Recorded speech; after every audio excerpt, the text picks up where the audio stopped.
सभी भक्तों को छठ पूजा की शुभकामनाएं।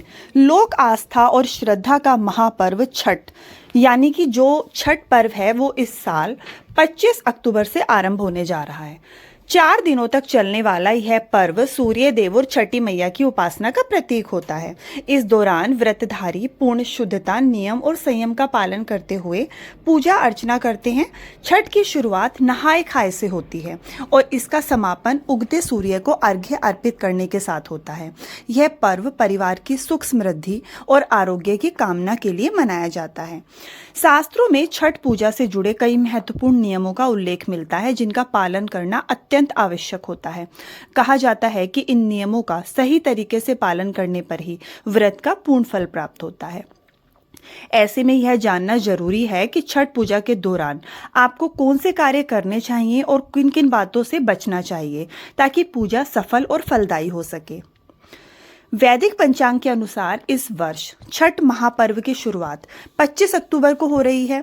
इस दिन शनिवार होगा और इसका जो समापन है वो 28 अक्टूबर को होगा। पर्व की शुरुआत नहाय खाए के साथ होती है, जबकि 26 अक्टूबर को खरना का व्रत रखा जाएगा। इसके बाद 27 अक्टूबर की शाम व्रती जन डूबते सूर्य को अर्घ्य अर्पित करेंगे और अंत में 28 अक्टूबर की सुबह उगते सूर्य को अर्घ्य देने के साथ यह पावन पर्व पूर्ण हो जाएगा। देखिए, इस पर्व पर आपको किन किन बातों का ध्यान रखना चाहिए उस विषय में चर्चा कर लेते हैं। सबसे पहले साफ सफाई का महत्व इस पर्व पर बहुत ज़्यादा होता है। आपको शुद्धता और पवित्रता के साथ इस पर्व को मनाना चाहिए। इस दिन घर में और पूजा स्थल में, रसोई घर में जो सफाई होती है वो अत्यंत आवश्यक होती है।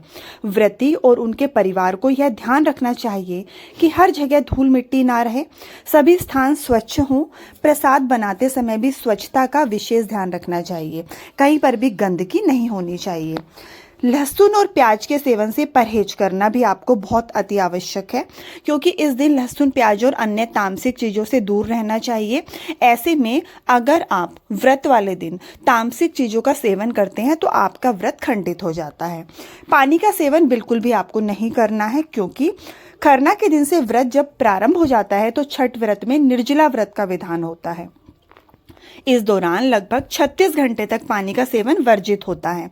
शास्त्रों में इसे अत्यंत महत्वपूर्ण माना गया है। यदि व्रती इस दौरान पानी पी लेते हैं तो उनका व्रत अधूरा माना जाता है। तो इसीलिए आपको संयम और धैर्य से चलना चाहिए और आपको पानी का सेवन इसमें 36 घंटे तक बिल्कुल भी नहीं करना है।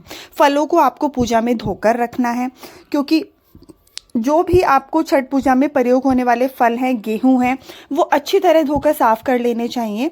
इन्हें पशु पक्षियों से सुरक्षित जगह पर रखा जाना जरूरी है ताकि पवित्रता बनी रहे। साफ वस्त्र पहनने हैं। महिलाओं को पूरे 4 दिन तक स्नान करके साफ और शुद्ध वस्त्र पहनने चाहिए। पूजा के दौरान नारंगी रंग का सिंदूर विशेष महत्व रखता है, इसलिए यही प्रयोग करना शुभ माना जाता है। नई टोकरी का आपको प्रयोग करना है। आपको पुरानी या फटी हुई टोकरी का प्रयोग बिल्कुल भी नहीं करना है। यदि पीतल या लकड़ी की टोकरी हो तो इसे गंगा जल से शुद्ध करके पूजा में इस्तेमाल किया जा सकता है।